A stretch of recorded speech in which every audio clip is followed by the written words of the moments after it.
Guys, তো আজকে আঁকাখোড়া দেখে বুঝতে পারছেন যে আজকে কি হতে পারে। তো আজকে আমরা পিকনিক করব, তো পিকনিক করলে তো বাইরে পিকনিক করব আমরা। তো এই কারণে আর কি বাইরে আঁকাটা খুঁড়ে নিলাম। তো এদিকে আমার ভাই সবকিছু বাজার করে নিয়ে চলে আসছে। বাজার আনতে আনতে প্রায় অনেকক্ষণ, প্রায় 12টা বেজে গিয়েছিল। তো এদিকে আমি সবকিছু আর কি দেখতেছিলাম যে সব ঠিক আছে নাকি। তো এখানে প্রায় 2টা মুরগি ছিল, টমেটো ছিল, মরিচ ছিল, পেঁয়াজ ছিল, আলু ছিল, তেল ছিল, পাপড় ছিল, বিরিয়ানির চাউল ছিল, প্রায় মোটামুটি সবকিছুই ছিল। আমি একটু তাও আর কি দেখতেছিলাম, তো মোটামুটি সবই ঠিক ছিল। তারপরে তেলটা আমি দেখতেছিলাম। তো এদিকে আমি মাংসটা কাটতে হবে, কারণ যে কোনো পিকনিকে আমি মাংসটা কাটি। যাই হোক, মাংস কাটতে আমার মোটামুটি ভালো। আসলে বিষয়টা হলো মাংসের পিসটা আমি ভালো করতে পারি, আর মাংস কাটতেও আমার ভালো লাগে। সব প্রায় যে কোনো কিছুই আমি মাংসটা কাটি। তো এইদিকে দেখেন, এই যে মাংস প্রায় কাটা শেষ।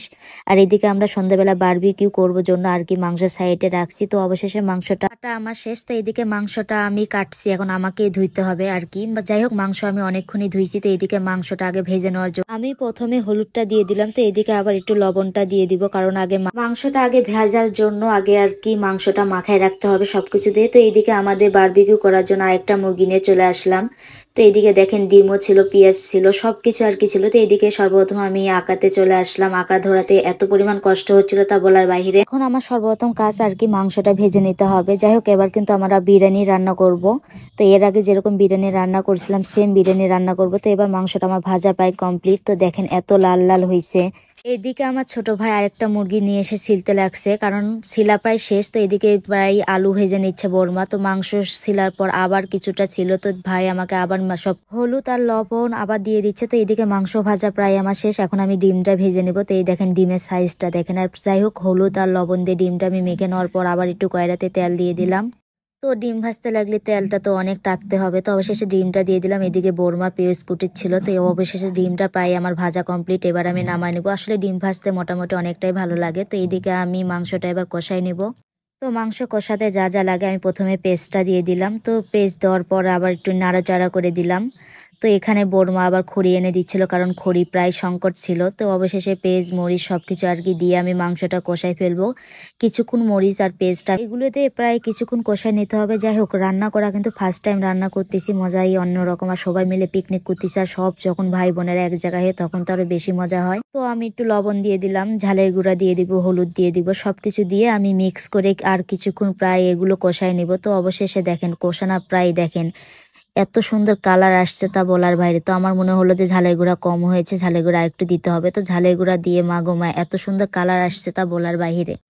মশলা কষানা দেখে আমার মনে হচ্ছে যে আমি মশলাটাই খেয়ে ফেলি। যাই হোক, আমার মশলা কষানো প্রায় শেষ। এবার ভাজা মাংসগুলো দিয়ে দিব।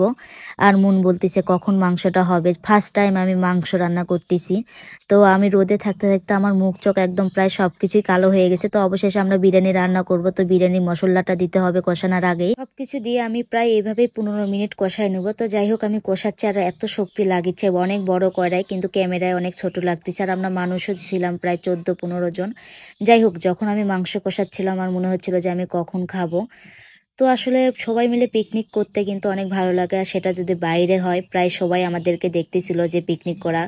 আসলে অনেক দিন পর আমরা সবাই মিলে পিকনিক করতেছি, মজাই আলাদা। তো এইদিকে আমার কিছু আলু ছিল, তো আলুও মাংসের মধ্যে দিয়ে দিলাম, কারণ বিরিয়ানিতে আলু না দিলে তো মজা পাওয়া যাবে না। তো অবশেষে আমার মাংস রান্না প্রায় শেষ। আমি তো আর নামাতে পারবো না, তো বৌদি আর কি সবকিছু নামাই নিচ্ছে। আসলে রান্নালাম আমি, এখন সবকিছু নামালো বৌদি। তো বৌদি এবার বিরিয়ানিটা রান্না করবে, কারণ 2.5 কেজির মতো চাল ছিল। তো আমি তো আর ওটা পারবো না। তো এখানে বিরিয়ানি করার আগে আমরা মনে করলাম পাপড়টা ভেজে নিই। তো যাই হোক, অবশেষে বিরিয়ানির রান্না প্রস্তুতি আমরা নিয়ে নিলাম। প্রথমে পেস্ট আর কি যা মশলা আছে সবকিছু দিয়ে দিলাম। তো দিয়ে আমরা সব কিছুক্ষণ ভেজে নেব। তো এদিকে ভাজতে ভাজতে তো আমাদের অপেক্ষা শেষ, কারণ আমাদের রান্না করতে করতে প্রায় 3টা বেজে গিয়েছিল। আর বিরিয়ানিতে বিরিয়ানি খাবো, আর বিরিয়ানি যদি ঝাল না হয় তাহলে কেমন হবে বিষয়টা বলেন তো।